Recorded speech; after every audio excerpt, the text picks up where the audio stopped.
Michael. Thanks to the Labour Academy for having this event on. I think it's really timely and so great to see everyone. I'd also like to add my acknowledgements that we're meeting on the land of the Kaurna people and pay my respects as well. So I was the Boothby campaign, just giving myself a promotion there. I was the Boothby Volunteer Manager for the Boothby campaign, which I think we ran for about 10 months successfully. The way that I'm going to present this to you is what I think worked from my perspective, having managed volunteers. So I think that campaigns should be open, respectful places where people can share their ideas, and that's the sort of basic principle for any campaign. And I guess when I'm talking about the Boothby campaign throughout this, we don't have to just see the Boothby campaign. And I also think that I should add, anyone can run a campaign. I think any lay member of this party can adopt and start a campaign. It doesn't have to be from the party structure down. Obviously it helps, but I think that that's something to contemplate too, and I hope that I can help you with some of this advice.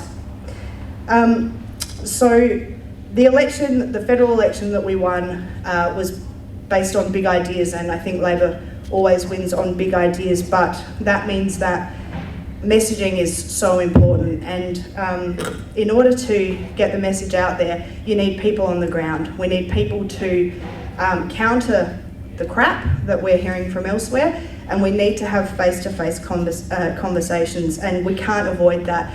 I think there's a lot of people here from Boothby tonight, and hey Mond, they heard me repeat that over and over again, that was something that we couldn't avoid if we were going to be successful. So we did set really ambitious targets. Just a little spruiking here for myself. We door knocked 44,000 homes and made 35,000 phone calls.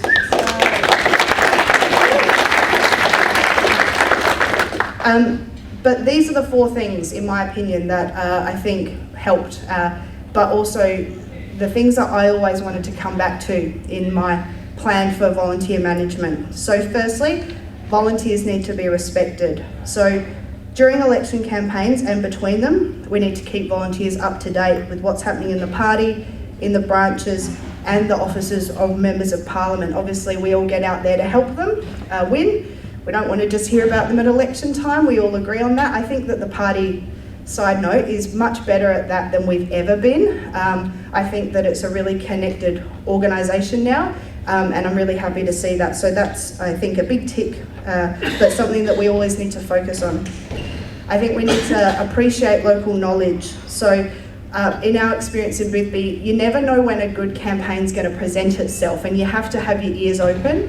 I think that and I'll come to why this can be difficult later, but it's not easy. I know that volunteers probably come to campaigns and go, I've got this great idea, why isn't anyone listening to me? But there's probably 100 of them a day, and I'm not saying that we don't take them seriously, but if you're managing a campaign, keep your ears open, because that's where the gold comes from. The people up at this level of campaigns can't always know what you have going on in your local street or your local suburb. So please keep giving those ideas, because they're so important. Debriefing with volunteers after campaign activities is an absolute must. I think that we need to ensure that there's a feedback loop between those who are designing campaign activities and those who are undertaking them. So obviously, if there's no opportunity for a volunteer to give feedback, then the people at the top can't know what's working and what's not. Another one that is maybe easy for us to miss at times, and look, I was probably guilty of it too, volunteers must be thanked for the work that they contribute. It's so important for people to know that their contributions are worthwhile, and we can't miss that important point. So yes, all of those things are easy to forget, the respect. They're easy to miss because we assume that people are doing things for the same reason we're doing things. But it goes a long way to thank people, and I can tell you firsthand, people will come back if they feel that they're respected. The second point, remove barriers to be involved. So in the Boothby campaign, our goal was to ensure that anyone who wanted to be involved in the campaign could be. My personal goal was that no one that signed up to our campaign could ever tell me they didn't know something was on. I flooded people's inboxes with information and Facebook and whatever I could do to make sure that people knew that they could get engaged and that not knowing something could not be a barrier for that person. Not only that, I wanted to make sure that everyone who suggested that they wanted to be involved or offered that they might be able to help, that they had my time to speak to me or someone in the team about what does that activity involve, what does it mean, how much time will it take, you know, what are potentially the scary bits to it or what are the tricky bits. Let's have a chat about it so you feel confident. In my experience, that led more people, people to sign up for more than they had expected to. So people would come in and say they wanted to do letterboxing, then we'd start talking about some other thing that we had going on. Next minute, they'd signed away their whole weekend to help, you know. I also didn't assume anyone's level of knowledge or confidence. I think, you know, door knocking, letterboxing, it's easy to assume that because we're around those concepts that we know what they mean. The person who was sadly responsible for this is not here, and she would be mortified if I told this story. But one example of that was someone came in to get letterboxing from the Boothby campaign office and called me. They sounded like they were going to burst into tears about 6 hours later.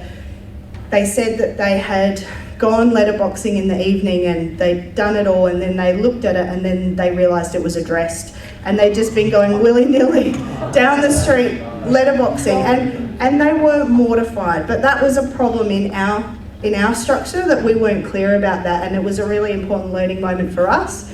But we assumed that that person knew that, and it's a horrible thing to think that that experience could have totally shattered their view about volunteering for the Labor Party. And she did come back, and she did feel like a bit of a deal, and we felt like deals as well, but she came back and it was okay in the end. And someone, you know, a lot of people just got a lot of weird mail, but that's okay.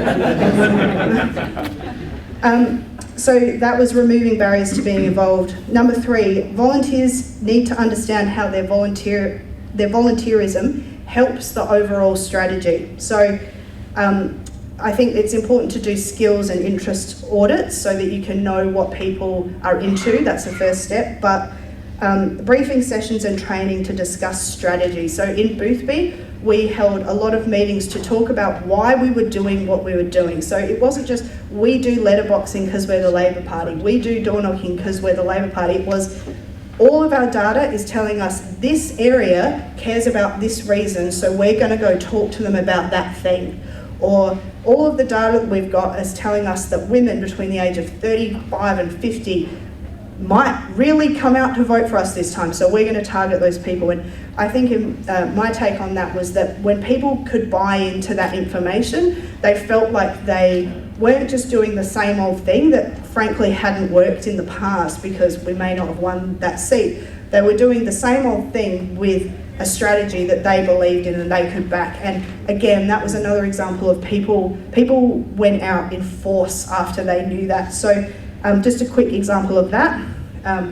Don Clancy and Francis Muldoon over there, in the last few weeks of the campaign, we had covered our sort of safer Labor areas, and we were moving into the lower foothills of the Mitcham Hills, and you know, it's not Labor heartland, but we knew that we could peel votes from that area, particularly based on the good job of the Wait campaign.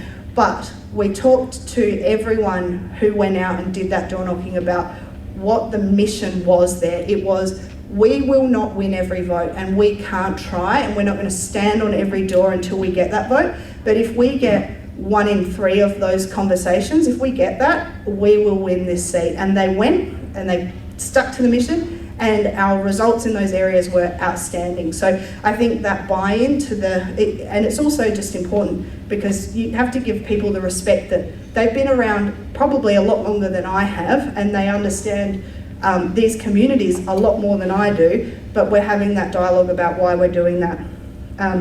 So that's understanding the overall strategy. The fourth one, the last one, sorry I've taken a lot of time, make volunteer management a priority in your campaign. So volunteer management is a huge, huge job. It requires a lot of time, and a lot of patience. Like I said before, everyone here has amazing ideas, but often you'll have one person filtering all of that, and it's a lot, of time. I think that 100% of the time, people underestimate how much time it takes to do it. So whenever you go off to run whatever campaigns it is, don't let it be the nice side bit. The side job is volunteer management. Make it an integral part of your campaign. I think we did that in Boothby, and it made the whole campaign run very differently, in my opinion. So that's it.